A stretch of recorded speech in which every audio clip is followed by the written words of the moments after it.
আসসালামু আলাইকুম প্রিয় দর্শক, আপনাদেরকে আজকে আমি দেখাবো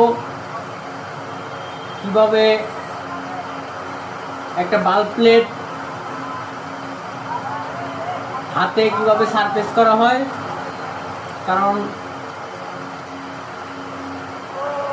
একটা বাল্ব প্লেট যখন একটা পাম্পে লাগানো থাকে, যেহেতু গাড়ি চলার কারণে প্রেসারে যখন পাম্পের ভিতরে এই বেরেলের উপরে এই প্লেটগুলা এরকম ঘোরার ফলে এই বেরেলের ফেজ এবং প্লেটের ফেজ, বাল্ব প্লেটের ফেজ এখানে ডিপ হয়ে যায়। ডিপ হওয়া গেলে পরে আপনার কি হবে, তেল লিক করবে, হাইড্রোলিক লিক করবে।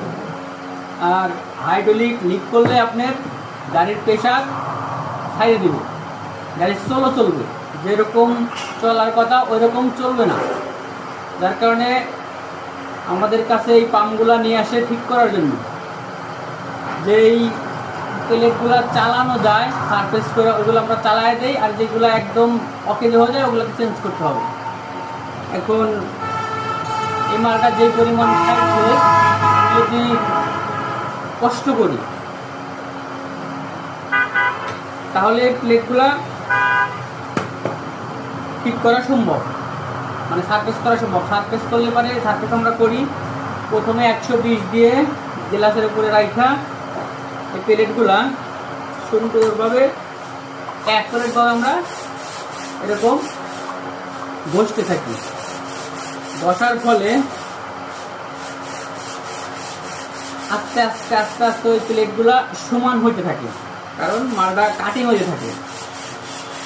কারণ আমরা তো লোকালে কাজ করি, শহরে তো আর কাজ করি না, সব জায়গায় তো আর সারফেস মেশিন পাওয়া যায় না। কারণ সারফেস করতে হলে তো ঢাকা যেতে হয়, চিটাগাং যেতে হয়। আমরা জায়গায় কাজ করার ক্ষেত্রে আমরা এরকম পেপারে ঘষতে থাকি, ঘষতে এক পর্যায়ে আমাদের প্লেটগুলা এরকম আস্তে আস্তে আস্তে আস্তে আস্তে যে মাঝখানে ডিপ এরকম যে সাইডে সাদা সাদা হয়ে গেছে, এরকম আস্তে আস্তে আস্তে আস্তে একদম ক্লিন অ্যাকুরেট হয়ে যাবে। তারপরে আমরা পাম্পে লাগাবো।